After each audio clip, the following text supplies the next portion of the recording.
जंगल की अजीब दोस्ती थी। तोता, बंदर और मोर।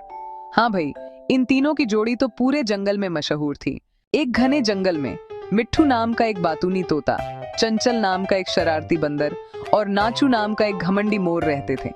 तीनों में गजब की दोस्ती थी, लेकिन तीनों की आदतें बिल्कुल अलग थीं। मिट्ठू का काम था जंगल की खबरी देना। वह मीठी मीठी बातें करता और सबको खुश रखता। चंचल नाम की तरह ही हमेशा उछलता कूदता रहता और सबको तंग करता। वहीं नाचू को अपने सुंदर पंखों पर बहुत घमंड था। वह पूरे दिन अपने पंखों को फैलाकर इतराता रहता। एक दिन तीनों जंगल के किनारे एक जामुन के पेड़ के नीचे बैठे थे। चंचल बंदर शरारत से बोला, यार मिट्ठू, तुम तो बस बोलते रहते हो, कभी कुछ करके भी दिखाओ। मिट्ठू तोता तुनक कर बोला, मैं अपनी मीठी बातों से सबका मन खुश रखता हूँ। तुम क्या करते हो? बस उछल कूद और दूसरों की चीजें चुराना। नाचू मोर बीच में अपनी गर्दन मटकाते हुए बोला, तुम दोनों ही बेकार हो।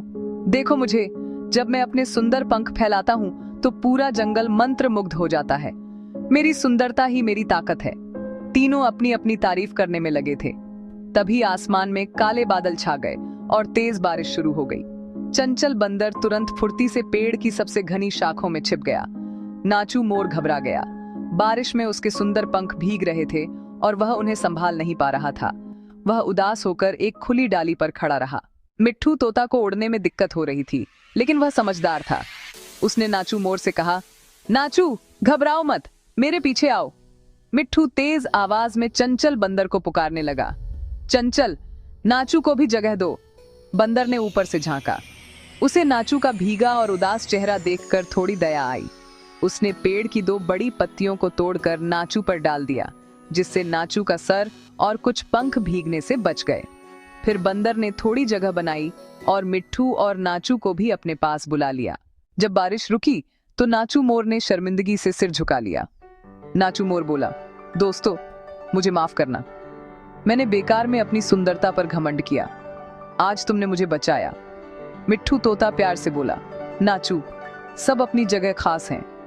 तुम्हारी सुंदरता अच्छी है, लेकिन आज चंचल की फुर्ती और मेरी आवाज काम आई। चंचल बंदर हंसते हुए बोला, और आज से हम सब मिलकर रहेंगे। मेरी फुर्ती, मिट्ठू की समझदारी और नाचू का दिल। क्या कहते हो? तीनों जोर से हंसे और उस दिन के बाद तोता, बंदर और मोर पहले से भी ज्यादा अच्छे दोस्त बन गए। इस कहानी से क्या सीखा?